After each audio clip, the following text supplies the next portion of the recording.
Yeah, Mr. C going to show his 35 centimeter.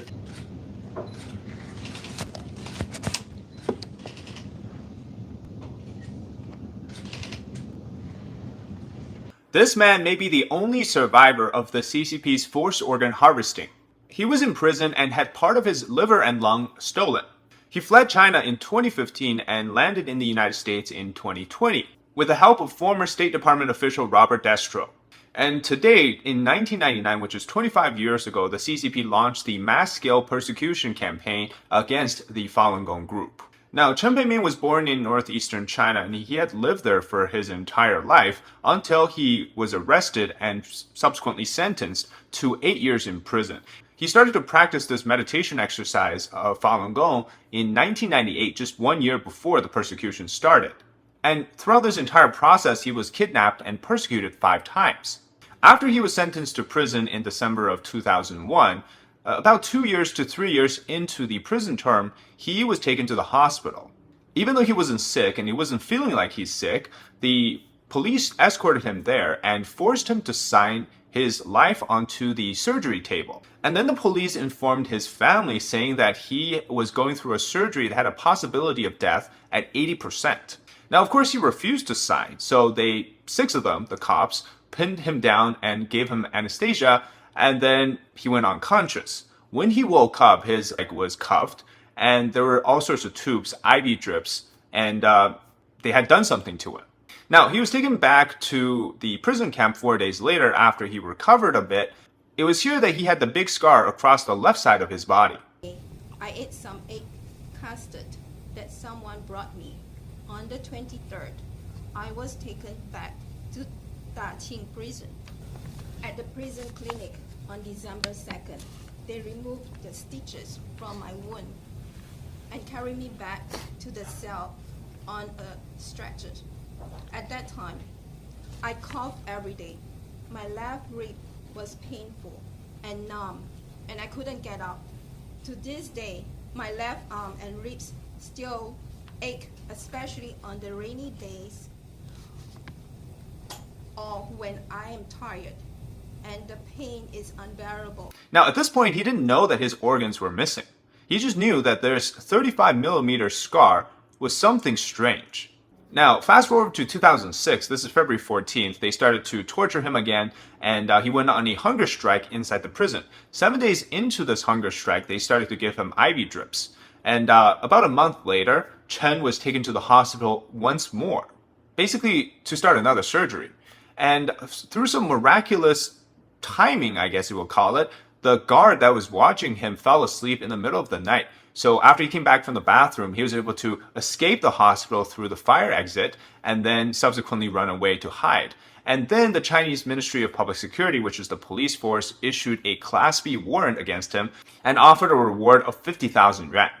And then after he escaped, he read online that there was cases of forced organ harvesting. Remember, in 2006, the 2 Canadian human rights lawyers had already started and concluded the investigation that China was systematically basically killing prisoners of conscience for their organ in fueling their booming organ transplant industry that was also rising, basically concurrent with the start of the persecution of Falun Gong practitioners.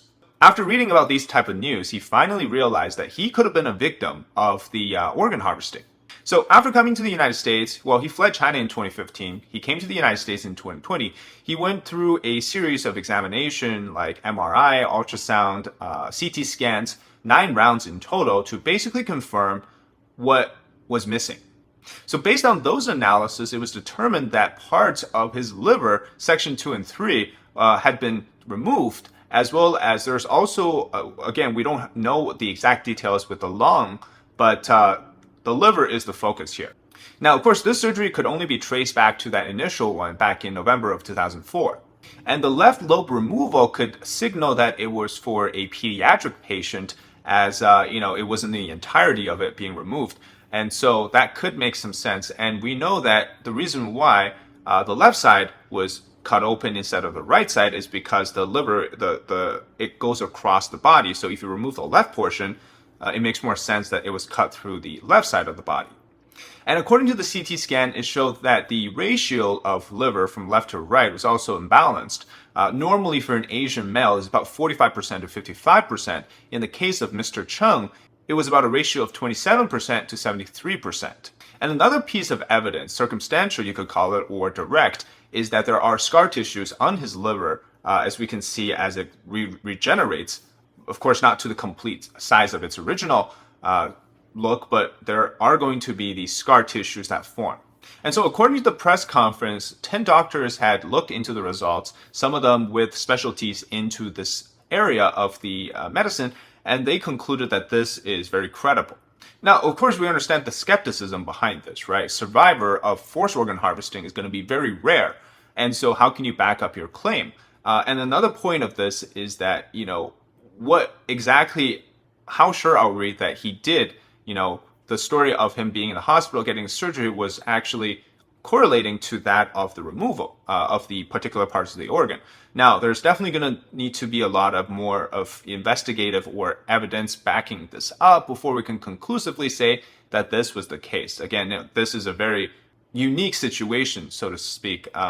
But also, the other side of things to consider is that most of the people who are victims of forced organ harvesting in China do not make it out alive to tell the story. It is their families, months or years afterwards that can finally learn, that they had died in the prison camp or allegedly, or that their body were immediately cremated after, and that their family, never got an answer. So they started to seek out sort of information from the outside world. Maybe they finally learned about the forced organ harvesting, and that drew suspicion to maybe what happened to them. Or just through different sorts of avenues, right? They finally learn the information. So you can't expect a person to tell you that, oh no, my organs are gone, and still be alive to tell that. So that's really where this mysterious sort of layer is hard to unveil because of that aspect. And they also answered this question, which I thought was interesting, was that why is it such a large scar or a cut, 35 centimeters? So the answer is that so that they can see all of the organs inside. Now, my speculation is that had he gone through the second surgery without escaping, maybe he would not be here today to tell the story. And I think he was clearly being used as a donor supplier or for multiple different surgeries, right? Multiple different organs. And so in China, over the years, we learned that you could go to China within a week, you can get a transplant for your kidney or for your liver or lungs, whatever you need, right? And which is a number that's unimaginable in the Western world. You could wait up to 1 or 2 years for some sort of a transplant, but to be able to get that within a week or two in China, that means you'd have to have a ready organ, which you cannot just preserve, right? It has to be a fresh donor that's recently passed away that matches your blood type and tissue type that you're able to do the transplant. So for them to be able to do it that fast, it means there are at least one matching donor to one matching recipient for every person that is expected to go to China, at least, right?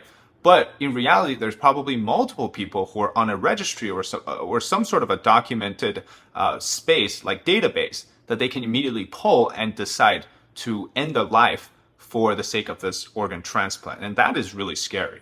And really the timeline here matches that. Since the beginning of his sentencing, early 2001, or late 2001, to the rise of China's organ transplant industry, which also started at the end of 1990s to the early 2000s. And the primary group at the time for organ sources were Falun Gong practitioners.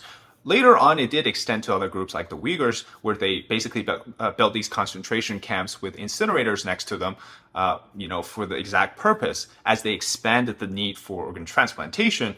But also, I think it really speaks volume because Falun Gong practitioners, generally, they're all very healthy.